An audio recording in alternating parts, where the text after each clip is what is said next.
Hey everybody, Jimmy from Superpath here. Really excited to dive into this series of quick tutorial videos on ConvertKit. This is a tool that I have been personally using for, 3 or 4 years now. Really enjoyed it. Found it to be extremely useful and kind of just like a valuable tool in my kind of no code toolkit.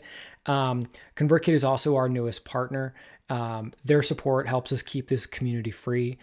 So really thank them for that. If you do want to try ConvertKit out, there will be a link below this video where you can do that. Again, check out this quick series of videos. We're going to be talking about some of the basic features of a newsletter tool, stuff you'd expect, and then also some of the more advanced stuff that just helps with like automation and personalization and things like that. So anyways, thanks so much to Angel also. She's the creator educator over at ConvertKit for joining me to create this series of tutorials. She's awesome. I'm also going to link to her Twitter if you want to go follow her. And the content team from ConvertKit, made up of Angel and another woman named Danny Stewart, will be joining us for an AMA on Friday, November 12th. I'll have details about that. You can add it to your calendar. Come hang out. We'll be talking about the way that they approach their editorial planning, lead generation. They have a series of ebooks we'll be talking about and a bunch of other things. Their content is really good. So we're just going to sort of unpack like how it actually happens. Okay, I will get out of the way now. Thanks again to ConvertKit and to Angel for being great partners. Hope you enjoyed this video. Cool. So we have, let's see, next up, newsletters/broadcast. ConvertKit calls them broadcasts. Yes, absolutely. So in addition to leveraging ConvertKit to build landing pages, launch it so that you can grow your email list, you have to be mindful of what to do after that, right? Which is to write to them. You don't want your email list to just sit there. You want to write to them. You want to build relationships with them. And one of the best ways you can do that is by setting up some sort of consistent newsletter. I would recommend every week, where there's an email popping up in their inbox at least once a week, just sharing whatever it is that you are wanting to share in that newsletter. So I'm going to walk you through what it looks like to set that up in ConvertKit. And because of our navigation here, that's really easy to map out and see all the things you can do using ConvertKit. Of course, we're focused on sending. We talked about growing by leveraging landing pages. Let's go ahead and talk about what you do after you gain those subscribers, okay? So if you head to send, and if you click on broadcast, it's going to take you to where you can customize that email that's now going to be sent to your subscribers' inbox. But before we get there, I want to show you a couple of other really cool features that are available for you to use. The first thing I want to talk about is called content snippets. Okay, so anything that you might want to reuse in your emails, especially if it's links or something specific that you're promoting on a consistent basis, this is where that would come into play. So if I click on snippets here and I click on new snippet, I'm just going to go ahead and give it a title. I'll just say snippet example for now. And then this is where you would write out that content. So for example, a lot of things or a lot of snippets that creators will use is their signature. Instead of constantly writing their signature in every email they send out each week, they can just add in that snippet and it's right there. So I might say something like, in my signature, talk soon, I put my name, and then maybe I'd put a link here. But I can also leverage this content block, as we spoke about earlier with the landing page, to add in any other things that I might want in the snippet as well, which is pretty cool. So maybe I want it to be a button, right? Maybe I want this to be at the end of my signature to direct people to an ongoing wait list or something like that. So in that case, I could add in my link here. I can change the alignment, the color, and then, of course, I can add in whatever context I want in this button. Something like, interested in coaching? Join the waitlist here. Simple and easy. And then from there, you would just click save. And now you can use this snippet in any email, automatically reuse it and pull it in. Super easy for you to not need to rewrite every single time. And the same thing goes for what's called our email templates. So you might have seen some creators or companies, business owners that send emails to your inbox with a really beautiful looking template. That's something that you can do too to your future audience. So when you click on email templates here, go ahead and click new email template, and it gives you a starting point. So you have a variety of different templates already built for you that you can choose from. So let's say I go with this one. I'm going to click choose. It redirects me to where I can customize what this looks like. Okay. So maybe this newsletter is called, Soulful Serenity, where I talk about meditation exercises every week. Okay. So I can put in that title to show up consistently, the subtitle, anything like that. And then over on the right, where it says general styles, this is where you can also customize the coloring of what you want this to look like, content color, paragraph styles, button styles. There's a wide variety of beautiful things that you can customize with your email template. Okay. And I recommend just naming it so that you remember which template this is that you created. I'm just going to say Superpath Demo so that I know which one this is. Then I'm going to click Save. Now, let's talk about what it looks like to actually write that email. Now that we've set our email templates and snippets up for success, head back over to Send, Broadcast. And then from there, just go ahead and click New Broadcast. And when you do, it's going to redirect you to start writing your email. So you would put the subject line here, whatever it is that you're wanting to say. And something really cool is that you can also A/B test your subject lines. And what this means is that ConvertKit will take a percentage of subject line A and send it to a specific number of subscribers.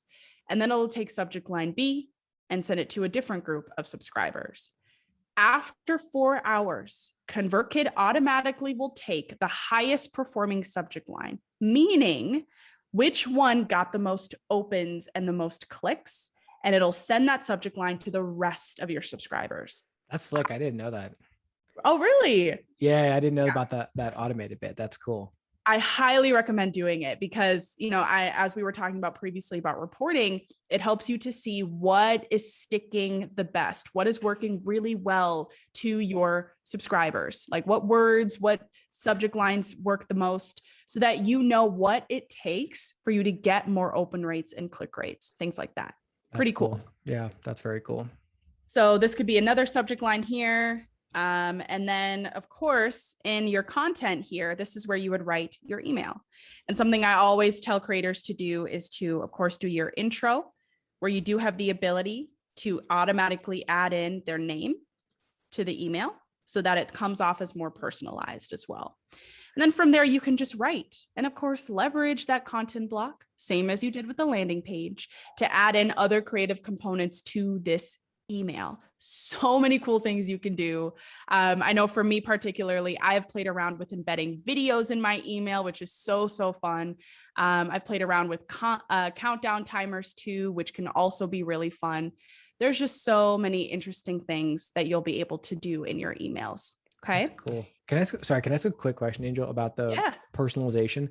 That Absolutely. It always makes me nervous. I never do it because I worry if I don't have everyone's first name, if someone's first name is spelled wrong or something. Can you swap it out? So if it says, "Hey Angel," or it says, "Hey there," or something like that? Yes, absolutely. So in that case, when you head to personalization, there's a lot of different things that you can do here as far as like output the subscriber's email address, first name, things like that, or a custom field. And I can send you an article too that walks you through that, but that's exactly what ConvertKit does in our emails. If we have their first name, it pulls it in. If it doesn't, it says creator or hey friend, anything like that. Got it. But yes, you absolutely can do that. Okay. All right, cool. Yeah, absolutely. So when you're all ready to send your email, you'll just click continue. You will choose if you want it to send to everyone or if you want it to send to those maybe only subscribe to a specific landing page or who bought a specific product, anything like that. And then from there, you can choose to send it now, or you can schedule this email to send on a specific day and time. So this can be customized to automatically send for you as long as you set it up, which is pretty cool. And then down here, under advanced options, you can put in a preview text, meaning the very first text that you want your subscribers to see after the subject line. You can customize that. You can create an internal note to yourself. Maybe this is product launch email 1 and you want to remember. You can add that in here, which is pretty cool. And then from there, just click continue. And then you would go ahead and schedule it to be sent. And that's it. super easy. And honestly, in my opinion, just as fun as building a landing page. Definitely. Yeah, definitely. There's also a feature that where you can resend broadcasts to folks who don't open them, which Yes. I do use occasionally. Yeah. Um, It's and I always super. figure like, yeah, like if 60 or 70% of people don't open the email the first time, like, why not try one more time? Exactly. Exactly. That's what I love about it. And it's so cool. This is what he was talking about, by the way. Just head back into a broadcast email, click resend to unopens, and it'll resend. I've seen a lot of creators leverage this, but it's so cool because it's right there for you to not only see the reporting, but to look and see, okay, can I duplicate this so that I don't have to, maybe you want to write something similar to a different group in your audience and maybe switch out the context a little bit. If you want to share it and kind of show people what your emails look like and encourage them to subscribe, a lot of really cool things that you can do by leveraging that reports feature here. Totally. I use the duplicate feature every time I start a new newsletter because it follows basically the same format every week. So I Yes. duplicate the last week's, cut out the stuff we're not going to use, write a new one. And then we have two different lists. So depending on the list I'm sending to, I will just duplicate the last one sent to that list. So it always, whatever, just kind of looks the same. But also I find that when I do that, it kind of helps me put myself in the recipient's shoes a little bit. Like I can understand like where we left off. I have, it's like Mm-hmm. a quick refresher on the last thing we sent, and that helps me set up the next thing we're going to send. I Oh, find that's that's actually good. really helpful. Even though like not every week it doesn't always factor into what I end up writing, but oftentimes it does. It's kind of like, well, we left off here, we pick up here, and then it gives it that sort of episodic feel. That's so good. Yeah, I never thought about it that way, but now that I think about it, I do that same thing. Like I'll take a previous newsletter, I'll duplicate it, I'll look at what I wrote in a previous week, and then I'm like, okay, now I'm going to write about this, or how can I take this direction now? So that's good. I Yeah. love that. One more thing I wanted to share that I completely forgot about, slipped my mind. Back in the email that we were creating here in this example, this is if you don't want a template. If you just want to write an email and have it show up normal text in someone's inbox, you absolutely can just by simply writing and sending it, as I previously showed you. But if you want to add the template that we created, you would just scroll through. I have so many here as examples. You would scroll through the one that you've created, click it, and it automatically will populate right there for you, which is pretty cool. And then, of course, adding that content snippet that we also talked about, head over to that content block, and then you would go ahead and choose snippet and add the one that we created. And it shows like this right now because you're in the mode of actually creating it. But of course, if you want to preview it, it'll show you the actual content snippet that we added in here, which is cool. Okay, so that's how quick and easy this whole process is. That's awesome. That's awesome. I love it. I'm a big fan. I mean, I feel like sending newsletters, like everyone does it, every freelancer, creator, business, but like having it be smooth and easy, but also powerful and kind of rich with features is great. I've been using this for this particular feature for like 4.5 years, maybe. We started using it in animals. Even though at the time I feel like that may have been as far back as like when ConvertKit was kind of focused on like authors. Yes. It's Yeah. kind of like around that time, and I was like, but it could be used for businesses, like it's the same thing, you know what I mean? And so I Yep. was like, let's give it a try. And then a couple of years later, here we are. I'm still using it. I really like it. Yeah, no, I'm so glad to hear that. Yeah, we've definitely come a long way with our industry focuses, and just I think our core focus has always been, can we create this streamlined experience for people to use it?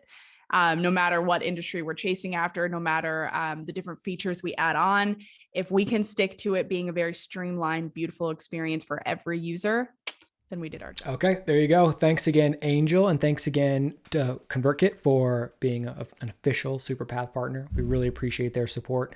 Again, if you want to go check out ConvertKit, use the link below. I'm a huge fan of the tool. I've been using it for years before this partnership ever became a thing. So I genuinely believe that it's probably the best email tool out there. So go check it out. Thanks again, and take care, everybody.